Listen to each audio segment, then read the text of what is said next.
Un piège pour Ariel. Les Seigneurs Dragons de Valdir, tome 4. De S.E. Smith. Lu par Amandine Vincent. Pour Chir Audio. Prologue. Ariel Ham se pencha sur la feuille devant elle, étudiant attentivement les équations qui s'y trouvaient. Elle se mordillait la lèvre, tandis qu'elle travaillait sur les problèmes. Elle voulait finir le reste de ses devoirs afin d'avoir du temps libre avant d'aller se coucher. Elle était tout juste en train de finir le dernier lorsqu'un cri aigu brisa le silence. Sa tête se releva et sa bouche s'ouvrit pour former un petit O. Elle regarda avec de grands yeux l'homme imposant assis en face d'elle en train de lire le journal, avant de sauter de sa chaise et de partir en courant dans le couloir. Henry Ham secoua la tête et regarda sa fille de 6 ans partir en courant tel un boulet de canon avant de pousser un soupir. Il se demanda ce que cela allait être cette fois-ci.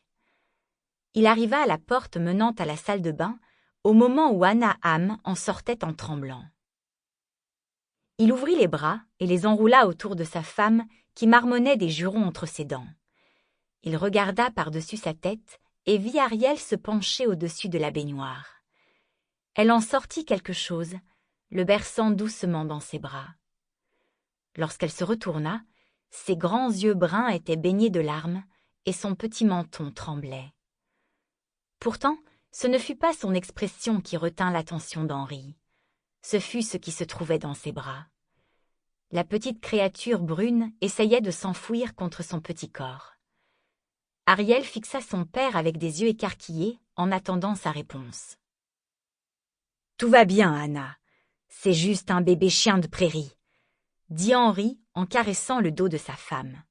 « Ce n'est pas juste un bébé chien de prairie, Henry Ham, » dit Hannah en relevant les yeux vers lui. « C'est toute une portée. »« Mais maman, Ariel devait les aider. Monsieur Wilson les a renversés et il allait les noyer. Ariel pouvait pas les laisser mourir, » argumenta Carmen du haut de ses 5 ans. « Elle devait s'en occuper. Elle est leur maman maintenant. » Hannah regarda sa fille aînée par-dessus son épaule.